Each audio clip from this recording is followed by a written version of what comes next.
Bismillahirrahmanirrahim. Assalamualaikum warahmatullahi wabarakatuh. Salam sejahtera untuk kita semua.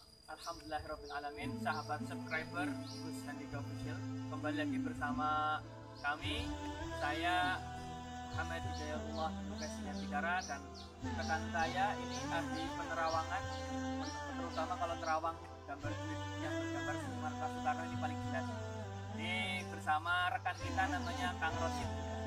Ini bersama ahli rongsok.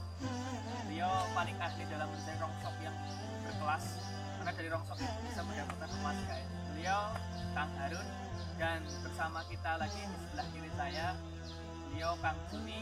Ini ahlinya getaran, terutama getaran gelombang-gelombang cinta, apalagi cintaku bersama para subscriber. Alhamdulillahirabbil alamin, wassalatu wassalamu ala sayyidina Muhammadin wa ala alihi washabbihi ajmain. Shallu ala Nabi Muhammad. Sahabat subscribe, kita berada di daerah Penggalang ya. Kita berada di daerah Penggalang, Kecamatan Antipala, yang khususnya yang sedang kita duduk di sini ini adalah, kalau orang desa mengatakan ini merupakan makom dari Syekh Siti Jenar. Kemudian di depan kita ya, ini adalah makom Romo Kiai Sanwirya.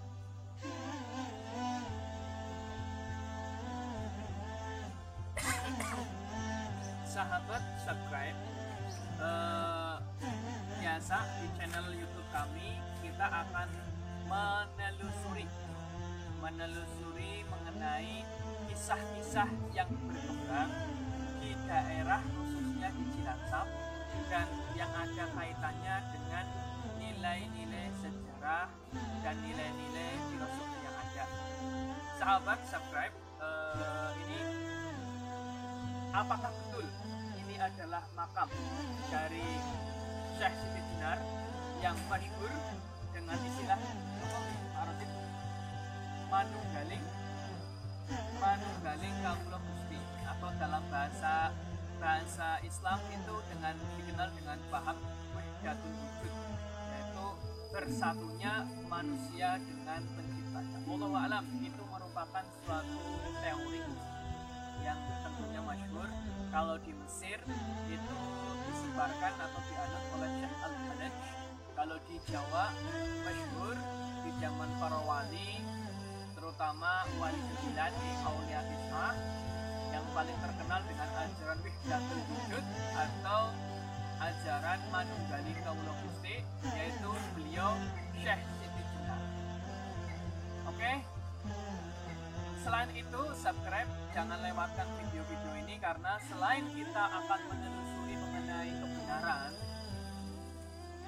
tentang misteri makam ini, dan di depan kita tadi ada makam Mbah Sanwirya, Romo Kiai Sanwirya, yang tentunya unik sekali, guys, karena ini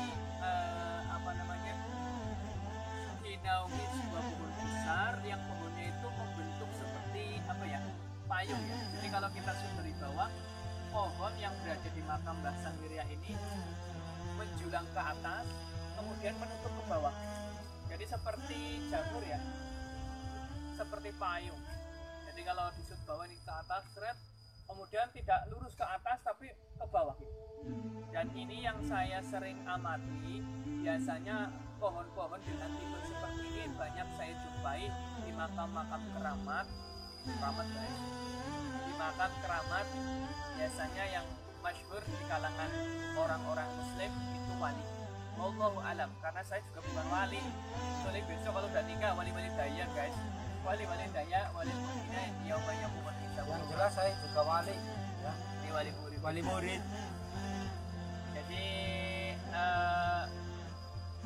kita akan menelusuri lebih jauh, mungkin untuk pengetahuan atau mengobati rasa penasaran para sahabat. Kita masuk dulu ya. Kita pakai agak ungguh. Jadi kalau bahasa Jawa apa gitu? Agak ungguh. Permisi. Iya kan. Jadi nggak boleh sembarangan. Pokoknya sambet, jangan sambet kan. Bok mendem. Nah, jadi direct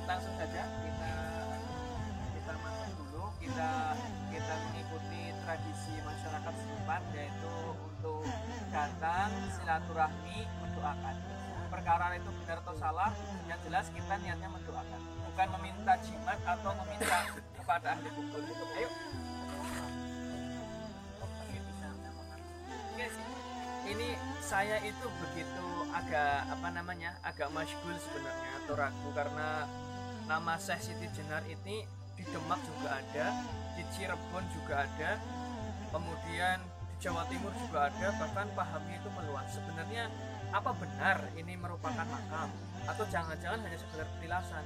Kok ditulisnya Syekh Siti Jenar? Padahal ini di Penggalang loh guys. Wong ngapak nang Cilacap, nang Penggalang. Nah, Syekh Siti Jenar kan nang Demak, nang Cirebon. Nang Cirebon nang Masjid Cipta Rasa kuwi anak, nang Demak nang Sidang Para Wali anak. Kok anak ya makam Syekh Siti Jenar nang Penggalang? Nah, penasaran kan? Nah, ayo masuk bae.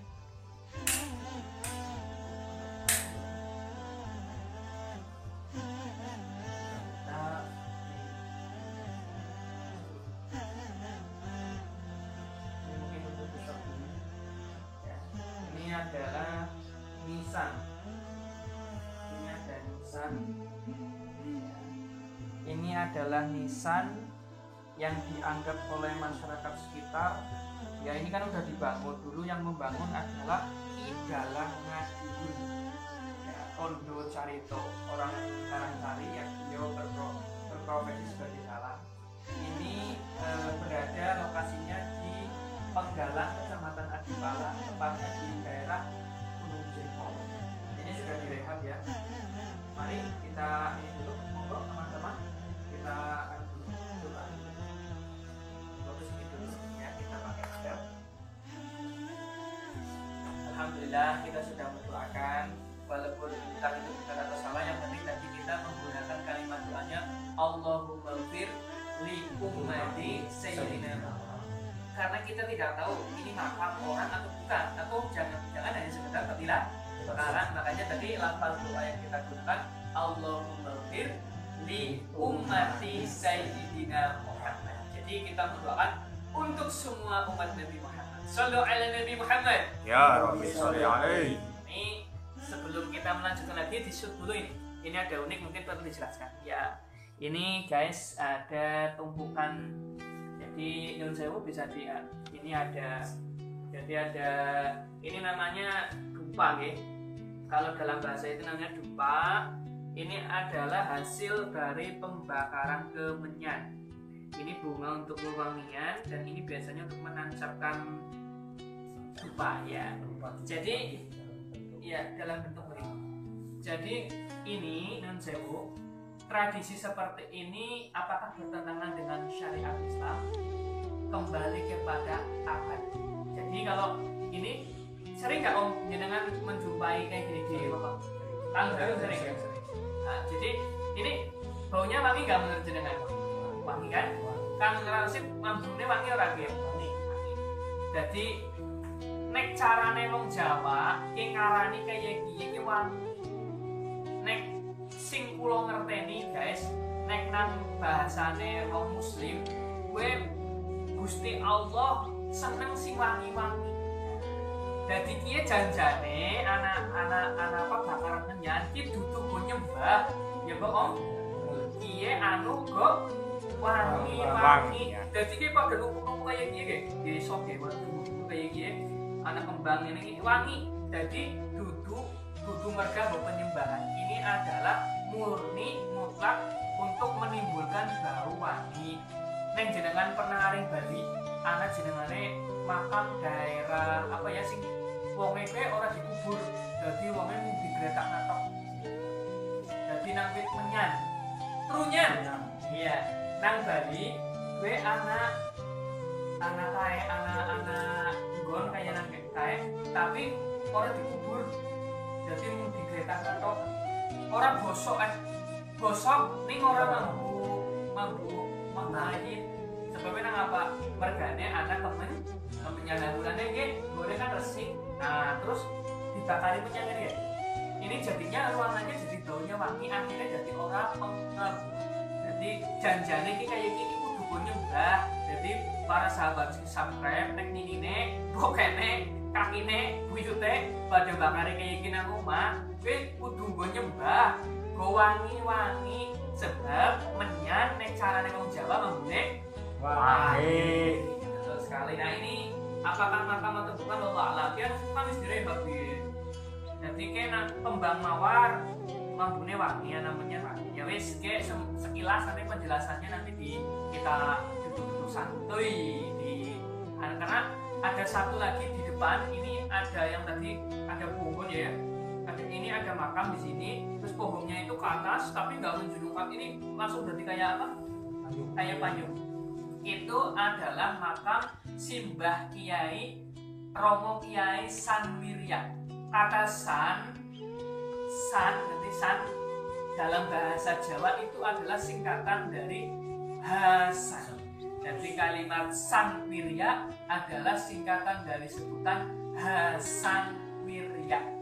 Lah, nek cara nyong deleng ini bagi saya ini karena saya meminta petunjuk kepada Allah Subhanahu wa taala. Insyaallah ini adalah petilasan kalau menurut saya. Nek cara jenengan piye? Ini ahli ngerteni rongsok. Coba Ya. biasanya jenengan deleng-deleng warna-warna apa deleng kae senyuman Soekarno. Baru ngerti ya? Ya aja dikit aja dipaksa mau ora kuat. Cara jenengan kok piye? Aku ora benar ya. Nah, aku sih orang paham, ora begitu jelas. Jelas ya cerita Saksiti Jenar kan berkembang pesat, kok Saksiti Jenar kok akeh banget. Cuman ya dari literatur sejarah ya saya sendiri pribadi ya guys yang meragukan. Kalau memang petilasan tempat beristirahat mungkin ya. Menurut pendapat saya. Jajan cara Kang Rosid sing pinter nerawang gambar Soekarno. Coba kan? Menurut saya ya itu hanyalah sebuah petilasan bukan makam. Oke. Baik, disut maning mengaku. Kita jelaskan langsung baik. Bismillahirrahmanirrahim. Kesejenak. Lah, kulo saya itu mempelajari dalam referensinya Syekh Siti Jenar itu yang asli namanya bernama Syekh Maulana Abdul Jalil. Syekh Maulana Abdul Jalil, di mana beliau itu sezaman dengan Aulia Tis'ah, dengan wali 9, Syekh Gunung Jati atau Syekh Syarif Hidayatullah, Syekh Maulana Maghribi, Syekh Maulana Gresik, Syekh Maulana Ampel, Kadir Rahmat Ampel, Sunan Bonang, Sunan Kalijogo, Sunan Ainul Yakin, Sunan Giri, Sunan Al-Quds atau Syekh Ja'far Shadiq, kemudian Sunan Kudus dan sebagainya itu sezaman. Dan Syekh Abdul Jalil itu ya, itu merupakan ulama yang berasal dari wilayah Turki, Mesir ya, Mesir. Jadi beliau Syekh Abdul Jalil adalah ulama soleh yang beliau itu menggeluti tataran dunia tasawuf yang kemudian berkembang dengan ajaran namanya Wahdatul Wujud. Ngerti mboten Wahdatul Wujud? Ora ngerti? Nek cara Jawa manunggaling kawula kelawan Gusti, bersatunya makhluk dengan nurnya Sang Pencipta. Bukan bersatu dengan pencipta, tapi bersatunya apa? Ruh kita dengan nur Sang Pencipta. Nah, itu kan paham dari seseorang. Yang namanya pendapat atau ijtihad kan tidak boleh disamakan. Ya enggak? Dan kalau saya itu meyakini bahwa tempat ini petilasan. Karena Syekh Abdul Jalil itu kalau secara cerita itu pernah sidang di daerah Demak. Demak atau pernah tahu si Demak? Ya, jadi Syekh Abdul Jalil itu pernah ke daerah Demak. Di Demak beliau mengikuti penyebaran Islam bersama aulia yang lain. Nah, pada saat di Demak beliau juga menyebarkan Islam di daerah Cirebon. Sekarang kalau kita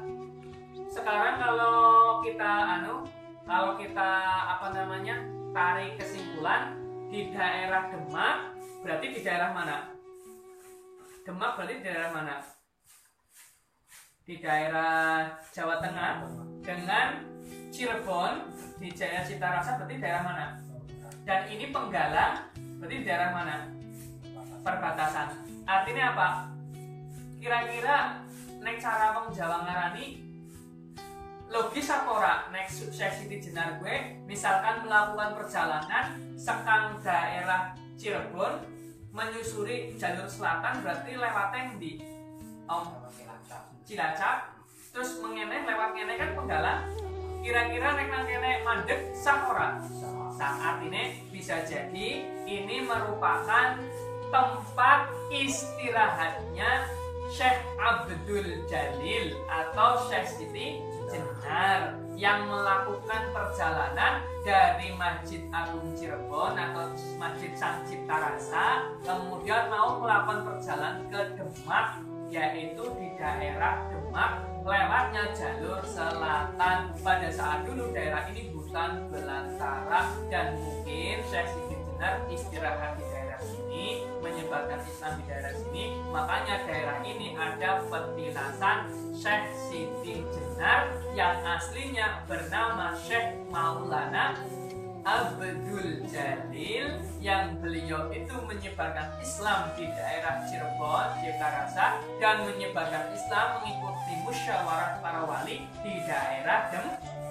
Nah, itu guys sekedar sekelumit kisah bercerita mengenai sejarah tempat ini. Oke, untuk selanjutnya biar menyingkat waktu kita melanjutkan untuk menelusuri ada satu makom lagi yaitu makom Mbah Sangwirya, tetapi itu unik karena menggunakan romo.